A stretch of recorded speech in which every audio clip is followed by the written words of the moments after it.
ورحمة الله وبركاته.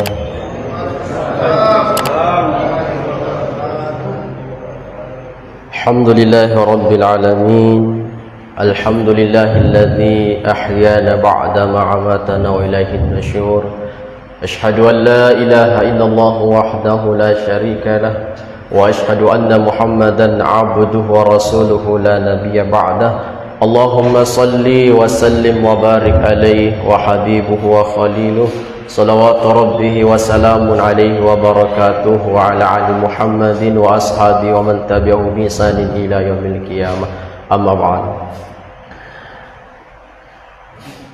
Bersyukur kepada Allah Subhanahu wa taala dengan cara banyak-banyak bersujud, beribadah kepada Allah, serta senantiasa membasahi lisan-lisan kita dengan kalimat-kalimat pujian kepada Allah, kalimat alhamdulillahi rabbil alamin. Patutlah sekiranya kita selalu bersyukur kepada Allah Subhanahu wa taala. Pada subuh hari ini Allah Subhanahu wa taala masih memilih kita semua untuk hadir di tempat ini untuk solat subuh secara berjamaah. Berapa banyak manusia hari ini yang mengaku dirinya Islam, bahkan bapak ibunya orang Islam, bahkan kartu tanda penduduknya tertulis beragama Islam, tapi bertahun-tahun meninggalkan yang namanya solat, tidak tergerak hatinya sedikit pun untuk mendatangi masjid ketika mendengarkan azan. Boleh kita hadiri subuh hari ini, begitu banyak fadilah keutamaan yang kita dapatkan ketika hadiri salat subuh secara berjamaah. Yang pertama, Allah Subhanahu wa taala membebaskan kita dari sifat-sifat munafik. Lalu kemudian yang kedua, apa kata Rasulullah? Man shalla salata subuhi fi jamaah fa huwa fi dhimmatillah. Barang siapa yang salat subuh secara berjamaah, maka Allah Subhanahu wa taala akan jamin daripada kehidupannya. Dan bahkan di hadis yang lain, barang siapa yang berjalan menuju masjid dalam kegelapan, maka ketika hari kiamat nanti Allah Subhanahu wa taala akan memberikan cahaya kepada mereka. Salawat dan salam kita haturkan kepada baginda Rasulullah sallallahu alaihi wasallam dengan mengucapkan kalimat Allahumma salli ala sayyidina Muhammad wa ala ali sayyidina Muhammad. Yang terhormat Ketua Komunitas Pejuang 10 Kumbah, para pembina, para pengurus dan seluruh members Komunitas Pejuang 10 Kumbah. Allah Subhanahu wa taala berfirman dalam sebuah ayatnya, apa kata Allah? Fala taghurrannakumul hayatad dunya. Maka janganlah sekali-kali kalian tertipu dengan kehidupan dunia. Seringkali kita tertipu dengan dunia ini. Seringkali kita dilalaikan oleh dunia ini. Kita bekerja pagi, siang, sore, malam, bahkan dari malam sampai pagi hanya untuk mencapai derajat yang namanya orang kaya. Boleh jadi orang kaya, tidak jadi masalah. Yang jelasnya dengan kekayaan itu kita tetap mengingat Allah Subhanahu wa taala. Boleh jadi orang kaya, tidak jadi masalah. Yang jelasnya dengan kekayaan itu kita membantu daripada agama Allah Subhanahu wa taala. Boleh jadi orang kaya, tidak jadi masalah. Yang jelasnya dengan kekayaan itu kita tetap beribadah kepada Allah Subhanahu wa taala. Dan boleh kita beranggapan bahwa orang-orang kaya lebih bahagia daripada orang miskin. Boleh kita beranggapan seperti itu. Tetapi sebenarnya kekayaan tidak pernah berbanding lurus dengan kebahagiaan. Kekayaan tidak pernah berbanding lurus dengan kebahagiaan. Karena banyak orang kaya tidak bahagia dengan kekayaannya, tidak berbanding lurus dengan kebahagiaan. Kekayaan, kesuksesan, kebahagiaan hanya didapatkan dalam mentaati perintah Allah dan Rasulnya, tidak ada di tempat lain. Sebagaimana Allah letakkan kebahagiaan ikan pada air, sebagaimana Allah letakkan kebahagiaan burung pada alam liar, sebagaimana Allah tanah. Artinya apa? Selama kita beriman dan beramal soleh, janji Allah akan memberikan hayatun thayyibah, kehidupan yang baik untuk kita. Bahkan Allah katakan dalam sebuah ayatnya, ala bi dzikrillah tatma'innul qulub. Ingatlah kalian kepada Allah, maka hati kalian akan menjadi tenang. Selalu berzikir dimanapun kita berada, insyaallah hati kita akan menjadi tenang. Kalau boleh di subuh hari ini kita sama-sama berzikir agar kita mendapatkan ketenangan. Subhanallah walhamdulillah wa la ilaha illallah wallahu akbar wa la hawla wa la quwwata illa billahil subhanallah walhamdulillah wa la ilaha illallah wallahu akbar wa la hawla wa la quwwata illa billahil. Masya Allah, tenang.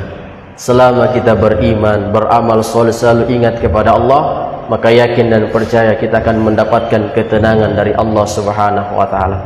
Bahkan ancaman untuk kita yang lalai dari Allah sering diposting oleh Om Cino ketika di grup. Apa kata Allah dalam surah Al-Munafiqun? Ya ayyuhalladzina amanu, wahai orang-orang yang beriman, la tulhikum amwalukum wala auladukum an dzikrillah. Janganlah kalian disibukkan oleh harta dan anak-anak kalian.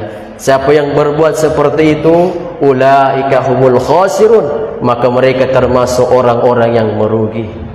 Pernah curhat teman, Ustaz, saya sholat di masjid, aktif berjamaah di masjid, saya sering mengaji, saya sering berzikir, tapi saya jarang ikut di pengajian, di komunitas. Apakah itu termasuk orang-orang yang lalai? Tidak seperti itu pengertiannya. Orang yang lalai memang betul-betul ketika mendapatkan harta, ketika punya anak, tidak lagi pergi sholat. Yang biasanya pergi berjamaah ke masjid, tidak lagi berjamaah ke masjid.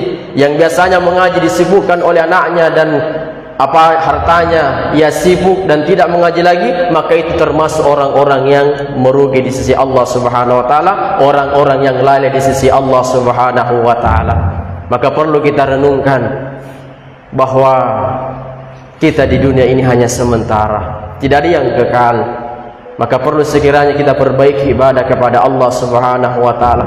Bahkan dalam sebuah hadis dikatakan, Allah menghantar kita ke dunia ini paling lama 60-70 tahun. Hanya sedikit yang lebih daripada 70 tahun. Tidak dikatakan tidak ada yang lebih daripada 70 tahun, hanya sedikit yang lebih daripada 70 tahun. Jadi untuk apa kita di dunia ini? Dunia ini hanyalah tipuan semata. Tidak ada satu ayat pun di atas di dalam Al-Quran yang menceritakan bahwa dunia itu indah, dunia itu kesenangan, dunia itu kekal. Tidak ada. Semuanya yang berkata wa mal hayatud dunya illa mata'ul ghurur. Tidaklah kehidupan dunia ini hanyalah sebuah permainan belaka, tipuan belaka.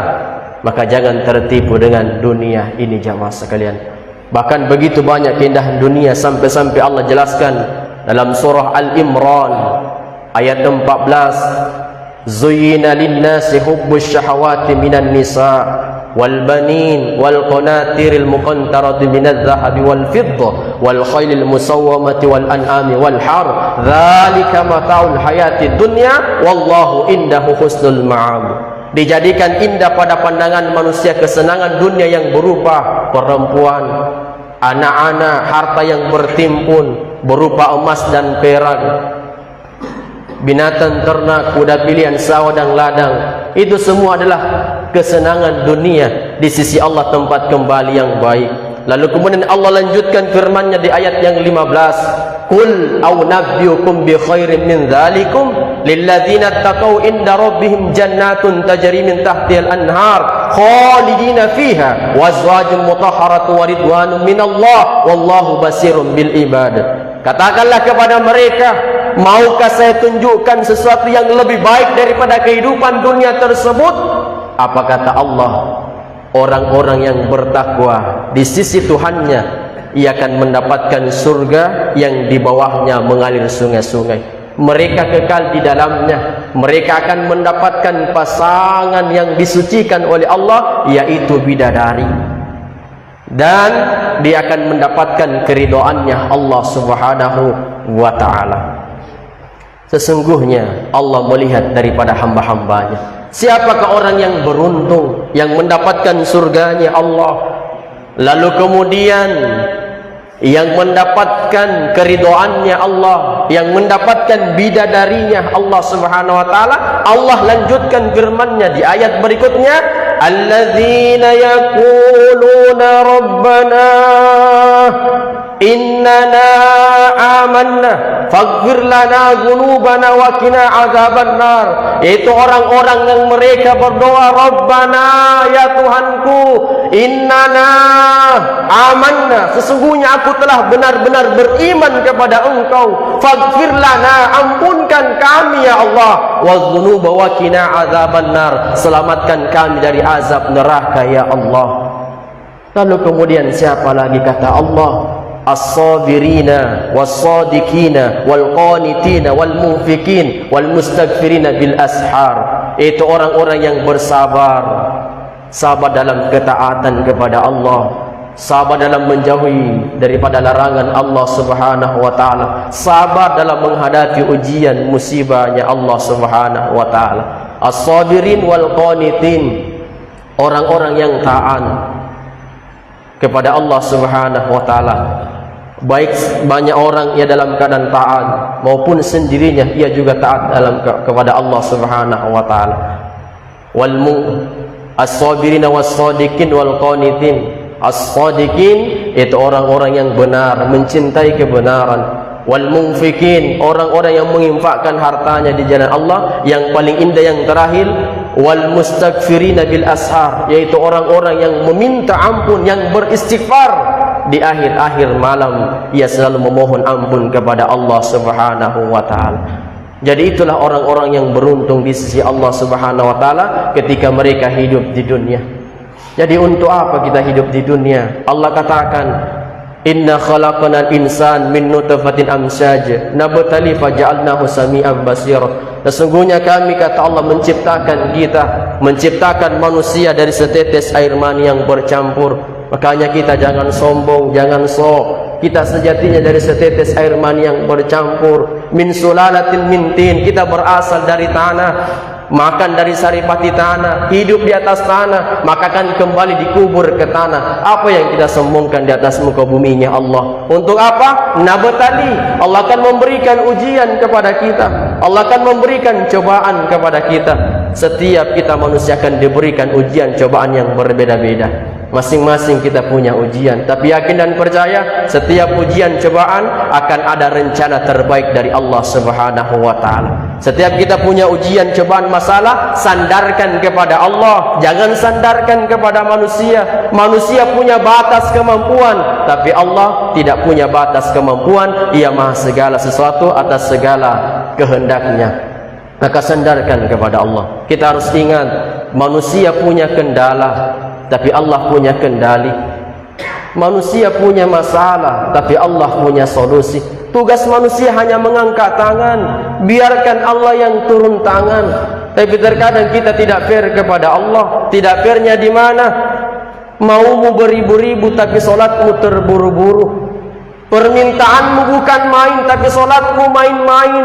Subuh ketiduran, duhur asar sibuk bekerja, maghrib kecapean, isya ketiduran, kembali berharap, ya Allah, masukkan aku ke dalam surgamu. Friend, kita saja yang solat belum tentu masuk surga, apalagi yang benar-benar tidak solat. Maka sandarkan kepada Allah Subhanahu wa taala. Allah dengan manusia beda sekali. Kalau Allah jamaah sekalian, 99 kesalahan tak, lalu kemudian kita berbuat satu kebaikan, maka Allah Subhanahu wa taala ingat kebaikan itu. Beda manusia. Manusia 99.999 kebaikan kita, lalu kemudian satu kesalahan, satu keburukan, maka ia ingat keburukan itu. Itulah manusia. Luar biasanya manusia adalah ia mampu menceritakan keburukan, kekurangan, aib orang lain, tapi tak mampu bercerita tentang keburukan, kekurangan dirinya sendiri. Betul? Betul. Maka tetaplah jadi orang baik meskipun kita buruk dicerita orang lain. Tetaplah jadi orang baik meskipun kita buruk dicerita orang lain.